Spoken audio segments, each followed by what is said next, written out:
팬 현상이 나타나면서 제주시의 낮 기온이 올 들어 가장 높은 34도까지 치솟았습니다. 이번 주말에는 태풍 네파닥의 간접 영향권에 들 것으로 보입니다. 해안 곳곳에서 무분별한 개발이 이루어지면서 환경 훼손 논란이 뜨겁습니다. 제주도는 공유수면 개발을 억제하고 기존 시설물도 철거하기로 했습니다. 도내 학교 우레탄 트랙의 절반 정도에서 납과 크롬 등 중금속이 기준치 이상으로 검출됐습니다. 성장기 학생들에게 심각한 건강 이상을 일으킬 수 있지만 교육청은 뒤늦게야 대책을 내놨습니다. 고등학교 여학생이 학교 내에서 선배들에게 상습적으로 집단 폭행을 당했습니다. 여학생이 큰 부상을 입었는데도 학교 측에서는 전혀 이런 사실을 몰랐습니다. 시청자 여러분 안녕하십니까? 홍수연 앵커의 휴가로 제가 2주 동안 진행을 맡게 됐습니다. 오늘의 첫 소식입니다. 제주시 지역에 계신 분들 오늘 많이 더우셨죠? 팬 현상으로 제주시 한낮 기온이 34도, 올 들어 가장 높았는데요. 무더위는 당분간 이어지겠고 이번 주말에는 태풍이 북상할 것으로 보입니다. 이소현 기자입니다. 파라솔로 뒤덮인 백사장. 장맛비가 그치면서 해수욕장은 모처럼 활기를 띠었습니다. 피서객들은 넘실대는 파도에 몸을 맡긴 채 더위를 날려봅니다. 아이들은 모래성 쌓기에 시간 가는 줄 모릅니다. 집에 있기 너무 답답하고 애기도 덥고 해서 올여름 처음으로 해변가 나왔습니다. 근데 날씨가 시원하고 애기도 좋아하는 것 같아요. 제주시 지역은 팬 현상이 나타나면서 낮 최고 기온이 올 들어 가장 높은 34도를 기록했습니다. 무더위가 시작되면서 대형 매장에는 에어컨과 선풍기 등 냉방기기를 찾는 사람들의 발길이 이어졌습니다. 해수욕장이 일제히 개장하면서 물놀이 용품들도 불티나게 팔리고 있습니다. 바깥에서 시원하게 놀 수 있는 용품들이 굉장히 매출 호조를 보이고 있고요. 그에 따라서 저희도 그런 물량 확보에 만전을 기하려고 하고 있습니다. 장마전선이 중부지방까지 북상하면서 더위는 이번 주 내내 이어지겠고 북부 지역에는 내일 올해 첫 폭염주의보가 내려질 가능성도 있습니다. 덥고 건조한 북태평양 고기압 가장자리를 따라서 한라산을 넘어오는 팬 현상에서 무더운 날씨를 보였습니다. 이런 현상은 당분간 이어질 것으로 예상되고 있고 한편 기상청은 제1호 태풍 네파닥이 괌 부근에서 중국 남부지방을 향해 북상하고 있어 이번 주말에는 제주에도 영향을 줄 가능성이 있다고 전망했습니다. MBC 뉴스 이소연입니다. 학생들이 뛰어노는 학교 우레탄 트랙의 절반에서 중금속이 기준치보다 최고 24배까지 검출됐습니다. 지난주 초에 이런 조사 결과가 나왔는데도 교육청은 이제서야 출입을 통제하고 2년 안에 모두 교체하겠다고 나섰습니다. 김찬년 기자의 보도입니다. 초등학교 운동장이 텅 비었습니다. 운동장 둘레에는 출입 통제 표시와 함께 긴 울타리가 쳐졌습니다. 1년 전 운동장 트랙으로 깐 우레탄에서 중금속인 납이 기준치보다 24배 이상 검출됐기 때문입니다. 동전이 같은 경우에는 현장의 작업 여건에 맞춘다고 반응을 조금 빨리 시키기 위해서 촉매제를 넣더라고요. 그 당시에는 저희가 이제 촉매제가 저희도 납이 들어있는 건지를 저희도 몰랐었어가지고요. 한국생활환경시험연구원이 이런 우레탄 트랙에 설치된 도내 170여 학교를 전수조사한 결과 절반이 넘는 55.8%에서 유해물질이 기준치를 초과한 것으로 나타났습니다. 이 같은 조사 결과가 나온 것은 지난달 20일. 다른 시도교육청들은 곧바로 학생들의 출입을 통제시켰지만 제주도 교육청은 별다른 조치 없이 사용하도록 내버려뒀습니다. 예산이 없어 곧바로 교체할 수 없는 데다 학생들의 체육활동과 지역 주민들의 행사에 차질을 빚는다는 이유였습니다. 대안도 저희들 자체는 검토를 하고 여러 가지 논의하는 과정 속에서 이것을 TF를 구성해가지고 이게 긴밀하게 접근을 해야 되겠다. 판단이 되어져서 조금 그 발표가 늦어진 사유라고 얘기할 수 있습니다. 결국 제주도 교육청은 보름 만에야 출입을 통제하고 2년 안에 트랙을 모두 교체하겠다고 밝혔습니다. 하지만 100억 원대에 이르는 교체 예산 가운데 불과 10억 원만 확보한 데다 교육부의 지원도 불투명해 당분간 학교 운동장 사용은 차질을 빚을 것으로 보입니다. MBC 뉴스 김찬현입니다.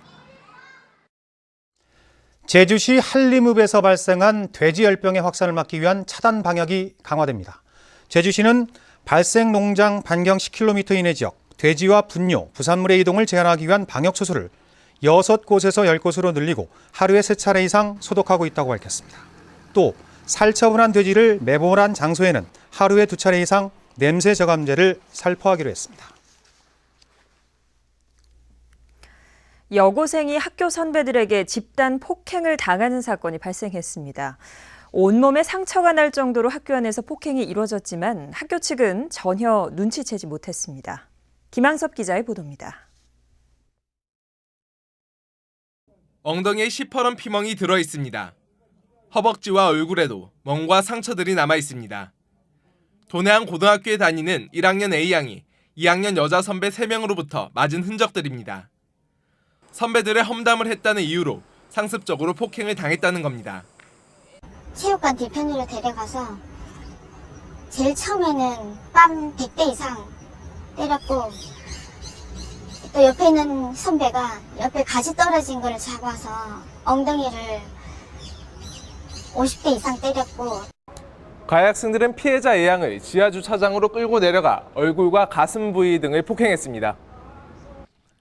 가해 학생들은 지난달 A양을 3차례 폭행한 뒤 신고하면 가만두지 않겠다며 협박까지 한 것으로 알려졌습니다. 수업 중에 A양을 불러내 뺨을 때리는 등 학교 안에서도 폭행을 가했지만 교사들은 전혀 몰랐다고 이야기합니다. 물리적으로 어떤 행동을 했다라는 거는 그런 언급을 전혀 안 했기 때문에 저는 그쪽으로 의심을 할 수 없는 상황이었고요. A양은 지난 3월에도 같은 반 남학생에게 폭행을 당해 코뼈가 부러지는 바람에 현재 정신과 치료까지 받고 있는 상황. 경찰은 A양을 폭행한 여학생 3명을 집단 폭행 혐의로 입건해 검찰에 송치했고 학교 측도 학생들을 징계하기로 했습니다.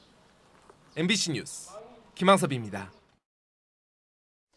최근 제주 해안 곳곳에서 무분별한 개발 사업을 벌이면서 난개발 논란이 일었는데요. 제주도가 공유수면의 개발 행위를 억제하고 기존 시설물도 단계적으로 철거하기로 했습니다. 현재훈 기자가 보도합니다. 비양도로 뻗어나간 현무암 바위 사이로 청정한 바닷물이 드나드는 한림읍 협재리 해안변의 공유수면. 이곳에 사람이 걸어 다닐 수 있도록 콘크리트 구조물로 목재 데크와 전망대를 설치하는 공사가 진행되다 경관 파괴 논란이 일자 최근 원상복구가 이루어졌습니다. 곽제해수욕장에 해수풀장을 만드는 사업도 행정 절차를 위반한 사실이 드러나 사업이 중단되기도 했습니다. 제주도는 공유수면의 사용 허가권을 가진 행정시가 개발 사업의 관행을 벗어나지 못해 이 같은 일이 발생한 것으로 보고 모든 개발 사업에 대해 반드시 협의하도록 방침을 정했습니다. 그 사업의 필요성이라든지 이런 것들을 같이 검토하고 전문가도 필요하면은 의견을 수렴도 하고 이렇게 하면서 최대한의 개발 행위를 억제하려고 하고 있습니다. 하지만 해양 경관 보전의 실효성을 높이기 위해서는 공유 수면을 벗어난 해안도로 주변에 대해서도 관리가 강화돼야 한다는 지적입니다. 해안변을 좀 중심으로 해서 지금 무분별하게 이루어지고 있는 건축 행위라든지 그리고 그 최근에 그 포락지에 대한 그 개발 행위 같은 경우에도 이 공유수면 관리와 연계해서 이 체계적인 관리라 그리고 허가 규정을 좀 강화하는. 제주도는 이달부터 해안가의 시설물을 일제 조사해 미관을 해치는 데크 시설과 방치된 해안 초소, 무단 시설물 등을 단계적으로 철거하기로 했습니다. MBC 뉴스 현재훈입니다. 제주지방법원 서현석 부장판사는 제주 해군기지 건설 하도급 업체가 강정마을 주민과 활동가 6명을 상대로 제기한 1억 원대의 손해배상 청구 소송을 기각했습니다. 서 판사는 업체 측이 주민들의 공사 방해로 손해를 입었다는 사실을 인정하기 어려운 데다 이미 도급 업체로부터 보전을 받았다며 이같이 판결했습니다. 하도급 업체는 지난 2011년부터 2년 동안 강정 주민 등이 공사 현장 출입구를 봉쇄해 차량과 자재 출입을 막아 손해를 입었다며 소송을 냈습니다. 서귀포시 연합청년회는 오늘 서귀포시청에서 기자회견을 갖고 강정마을 주민에 대한 해군의 구상권 철회를 요구했습니다. 연합청년회는 강정마을 주민은 대한민국이 보호해야 할 국민이라며 갈등을 해소하고 상생을 위한 첫걸음은 구상권을 철회하는 것이라고 주장했습니다. 최근 서귀포시 주민자치협의회도 기자회견을 갖는 등 지역단체들의 구상권 철회 요구가 잇따르고 있습니다. 지난달 제주시 조천읍에서 발생한 어린이집 통학 차량과 견인 차량의 충돌 사고는 견인차 운전자의 과실이 원인이라는 경찰 조사 결과가 나왔습니다.